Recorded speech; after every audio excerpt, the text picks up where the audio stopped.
सभी साथियों को सादर प्रणाम।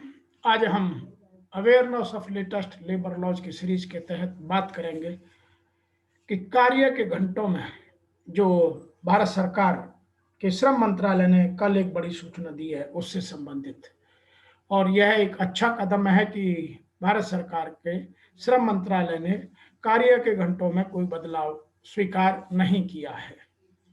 इस विषय में मैं आपको यह बता देना चाहता हूं कि कोविड के टाइम में उत्तर प्रदेश, मध्य प्रदेश, गुजरात, कर्नाटका और लगभग 1 दर्जन राज्यों ने अपने यहाँ कार्य के घंटों में विस्तार की घोषणा कर दी। उनकी दलील यह थी कि हमारे यहाँ लेबर की या श्रम की कमी होती जा रही है, जबकि यह पूर्णतः सही नहीं था। उसके पीछे कुछ और विशेष कारण रहे होंगे, किंतु भारत सरकार ने अपनी तरफ से कल पार्लियामेंट में श्रम मंत्री श्री संतोष गंगवार जी ने यह घोषणा करके विभिन्न राज्यों से कार्य के घंटों में बढ़ोतरी का प्रस्ताव मिल रहा था, वह हम स्वीकार करते हैं। उसके लिए संतोष गंगवार जी ने कल बड़े ही अद्भुत ढंग से अपनी बात रखी और नहीं, फैक्ट्रीज एक्ट के तहत कार्य के घंटे 8 ही रखे जाएंगे, उनमें कोई बढ़ोतरी नहीं की जाएगी। और यदि इनमें कोई बढ़ोतरी की बात करता है तो वह केंद्र सरकार के नियमों की अवहेलना होगी। हालांकि यह विषय राज्यों का है, राज्यों ने अपने हिसाब से उसमें बदलाव की घोषणा की थी और उन्होंने कुछ दलीलें इस तरह दी थी। कोविड के अवधि में, कोविड-19 की अवधि में कुछ राज्यों ने अपने अपने यहाँ कार्य के घंटों की अवधि में ढिलाई दी और केंद्र सरकार ने उसे अनुमोदित अब नहीं किया।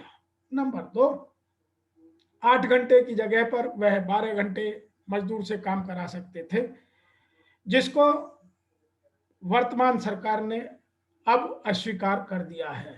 नंबर 3, रोजगार में कमी आई, क्योंकि जहां 8 घंटे के हिसाब से 3 कर्मकार होने चाहिए थे, अभी तक वहां 2 से काम चल रहा था। अतः संपूर्ण भारत में रोजगार में एकदम काफी कमी देखने को मिली। नंबर 4, कर्मकारों की कार्य की क्षमताओं में तेजी से ह्रास होने की संभावना बढ़ गई, जिसे राष्ट्रीय और अंतर्राष्ट्रीय स्तर पर ILO में भी इस बात को स्वीकार नहीं किया। नंबर 5, सभी स्वागत किया है कि यह केंद्र सरकार ने एक अच्छा और एक अच्छे औद्योगिक संबंधों की पहल की है। Number 6, national career service portal पर अब अधिक रोजगार देखने को मिलेंगे।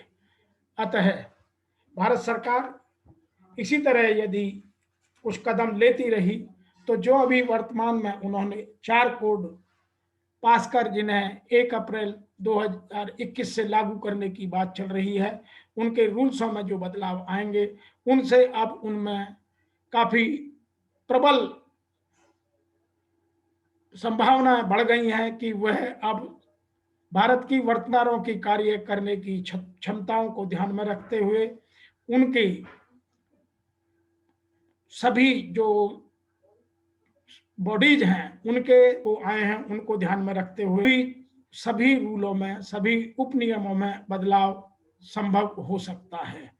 आज के इस वीडियो में आपके लिए इतना ही। आपको जैसे ही कोई नई जानकारी मिलेगी आप तक फिर लेकर आते हैं। आपका इस वीडियो को देखने का बहुत बहुत धन्यवाद।